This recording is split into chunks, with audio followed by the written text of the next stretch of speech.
साई राम। चलिए आज today message में साईं बाबा अपने भक्तों से क्या कहते हैं आगे मैसेज में हम जानेंगे। आज मैंने 3 नंबर रखे हैं 5, 7 एंड 9। दोबारा रिपीट कर रही हूँ 5, 7 एंड 9। चलिए जानते हैं कि आज बाबा अपने भक्तों को क्या कहते हैं। आप कोई भी नंबर अपने मन में चूज करके रख सकते हैं। उसकी इजाज़त के बिना पत्ता भी नहीं हिलता और ये बात इंसान समझकर भी नहीं समझता। जिन्होंने नंबर 5 चूज़ किया है, बाबा उन्हें कहना चाहते हैं कि हमेशा ध्यान रखो कि कर्म की मार ज़रूर तुम्हें मारने के लिए आ सकती है। वो सोचेगी मैं आकर अपना 70% हिस्सा ले जाऊं इसके पास से आकर, लेकिन बाबा कह रहे हैं जब मैं तुम्हारे साथ बैठा हूँ तो तुम क्यों डरते हो, क्यों फिक्र करते हो, क्यों चिंता करते हो। आने वाला उतना ही ले जा सकेगा जितना वो हकदार होगा, बस तुम मुझ पर विश्वास रखो। आगे बाबा कहते हैं भगवान तुम्हें खुद को बदलने की शक्ति, समझ और मौका दे सकते हैं, लेकिन इस मौके का फ़ायदा उठाकर खुद को बदलने के लिए मेहनत तुम्हें खुद ही करनी होगी। देखिए जैसे कहते हैं ना, टाइम आता है, टाइम बहुत बार ऐसे सिचुएशन आती है कि हमें समझ नहीं आता कि हमारी ज़िंदगी में क्या हो रहा है। बट बाबा कई बार होता है कि हमें इंडिकेशन देते हैं, जैसे हमने कहीं पे पैसा इन्वेस्ट करना हो या कहीं पे शादी कर रहे हैं तो कोई रुकावट आने लग जाएगी, हम कहेंगे भगवान क्यों रुकावट दे रहा है। और कई बार वो मैरिड लाइफ भी अच्छी नहीं चलती है, या कई बार हम बिजनेस में पैसा लगाते हैं वो प्रॉफिटेबल नहीं होता है। तो बाबा कहीं ना कहीं हिंट देते हैं, लेकिन क्या आप उसका फ़ायदा उठा सकते हो या नहीं, वो इंसान के ऊपर निर्भर करता है।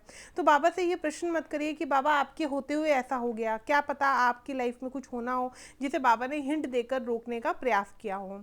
चलिए जिन्होंने नंबर 5 किया उनके लिए नेक्स्ट मैसेज है, मेरे साईं अगर मैं आपको कहीं साथ चलने के लिए बोलना भूल जाऊं तो आप स्वयं मेरे साथ चलना मत भूलना। मतलब इसमें कहने का अर्थ है बाबा अपने भक्त से कहना चाहते हैं कि अगर तू कहीं मुझे ले जाना, जैसे हम घूमने जाते हैं या कहीं पे भी जाते हैं, तो बाबा कहते हैं कि तू कहीं पे भी जाता है, तू मुझे याद करे या ना करे पर मैं हर परिस्थिति में तेरे साथ होता हूँ। मतलब कि अगर आप खाना खा रहे हैं और अकेले बैठ के खा रहे हैं उसमें भी बाबा निवाला खाएंगे, और कहीं ना कहीं आप कहीं घूमने जा रहे हो तो भी बाबा अपने बच्चों पर निगरानी रखते हैं कि वो सफ़र अच्छा रहे आपका और वापसी तक आपका ध्यान रखते हैं। मतलब इस मैसेज में बाबा का अपने भक्त के प्रति बेहद ही प्रेम और भाव है, जो जुड़ाव इस मैसेज से दिख रहा है। चलिए जिन्होंने नंबर 7 चूज़ किया उनके लिए जैसा भाव रहा जिस जन का वैसा रूप हुआ मेरे मन का। मतलब बाबा आपको कहना चाह रहे हैं जिस भाव से आप मेरी तरफ देखोगे मैं वैसे ही आपके साथ खड़ा हूँगा। अगर आपको लगेगा कि बाबा आपके साथ नहीं है, ये नेगेटिव सोच के कारण आप मुझे खुद से दूर कर दोगे, लेकिन जैसे आप ये सोचोगे बाबा मेरे साथ है, हर परिस्थिति में साथ है, बाबा मेरे साथ कभी कुछ गलत नहीं होने देगा, जैसा ही ये भाव आपके मन में आएगा आप बाबा को अपने बहुत समीप देखेंगे। तो बाबा तभी कहते हैं जैसा भाव रहा आपके मन का वैसा रूप हुआ मेरे मन का। ठीक है, चलिए आगे जिन्होंने नंबर 7 चूज़ किया उनके लिए है, जब मेरा भक्त मुझे याद करते हुए रोने लगता है तो मैं भी रोने लगता हूँ। देखो इसमें बाबा ने अपने भक्त के प्रति प्यार भाव दिखाया है, स्नेह भाव दिखाया है कि बाबा कितने जुड़े हुए हैं। अगर आप कभी बाबा को देखकर भावुक हो जाते हो तो ऐसा मत सोचो कि बाबा का दिल नहीं पिघलता, उस वक्त बाबा का दिल भी बहुत भावुक हो जाता है, बाबा भी रो पड़ते हैं। तो बाबा अपना प्यार अपने भक्त अपने बच्चे के प्रति दिखाना चाह रहे हैं कि वो अपने सभी बच्चों से बहुत प्यार करते हैं बाबा। लेकिन कुछ कहते हैं ना, जैसे कई होते हैं जो बाबा के प्रति बहुत ज़्यादा उतावले होते हैं कि मुझे शिरडी जाना है, बाबा बुला लो, देवा बुला लो। तो ऐसा नहीं कि आपको शिरडी आने की तलब हो रही है, बाबा को भी आपको शिरडी बुलाने की तलब हो रही है।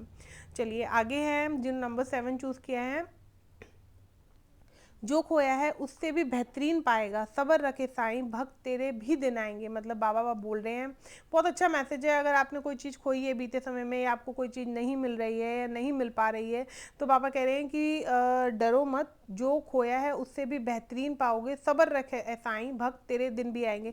मतलब आपके लिए बाबा ने कुछ अच्छा ही प्लान कर रखा है और आगमन आने वाले समय में आपको वो दिख जाएगा। बस आपने बाबा के प्रति श्रद्धा सबरी का भाव रखना है और फिर देखते जाइए कैसे आपके दिन बदलेंगे। इसमें इंडिकेशन था कि आपके दिन बदलने वाले हैं। ठीक है, चलिए जिन्होंने नंबर 9 चूज़ किया उनके लिए है, मेरे साईं जब कोई उम्मीद ना हो तब उजाले की किरण है मेरे साईं, जो कोई कभी चुका ना सके ऐसा अद्भुत ऋण है मेरे साईं। मतलब एक भक्त का बाबा के प्रति अगर बाबा कहते हैं ऐसा प्रेम है, जो नंबर 9 चूज़ किया, अगर वो बाबा को बहुत मानते हैं, उनकी उम्मीद बाबा से शुरू होती है, उनकी खुशी बाबा से शुरू होती है, दुख भी वो जाके बाबा को ही कहते हैं। तो बाबा कहते हैं मैं तो ऐसे भक्त का ऋणी हो जाता हूँ ना, जो अपने खुशी से लेकर दुख तक अगर रोटी का निवाला खाए तो भी मुझे याद करे। अगर ऐसा भक्त मुझे हर परिस्थिति में याद करेगा तो मैं उसके लिए दौड़ा नहीं आऊँगा, ऐसा मुमकिन ही नहीं है। तो बाबा कहते हैं तू मेरी तरफ उम्मीद भरी नज़र से देख, मैं तेरी उम्मीद मतलब कि बाबा आपकी उम्मीद को कभी टूटने नहीं देंगे। चलिए, जिन्होंने नंबर 9 चूज़ किया उनके लिए आगे हैं।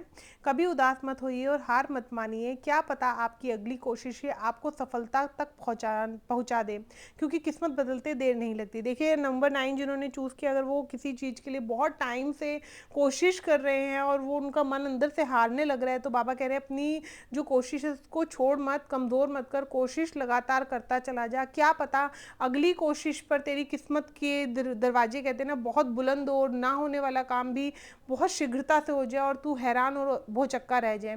देखिए, बहुत सारी चीज़ें हैं। ये भी हो सकता है कि बाबा आपको कहीं ना कहीं बहुत अच्छा मैसेज है, हिंट दे रहे हैं कि आपकी किस्मत अब बदलने वाली है और बस आपको बाबा पर विश्वास रखना और अपनी कोशिशों को छोड़ना नहीं है।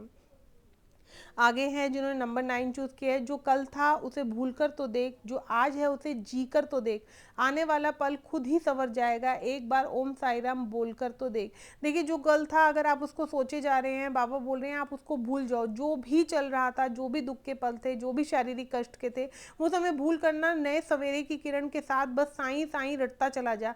चाहे ओम साई राम बोल या चाहे ओम साई राम कॉपी पे लिखते चले जाओ आप। तो बाबा आपको सिर्फ ये कहते हैं कि जो कल था उसे भूल कर तो देख, जो आज है उसे अच्छे से जियो, मतलब खुले मन से जियो। आने वाला पल खुद ही आपको संवरता हुआ दिखाई देंगे, आपको चमत्कार दिखाई देंगे, आपको रास्ते खुलते दिखाई देंगे।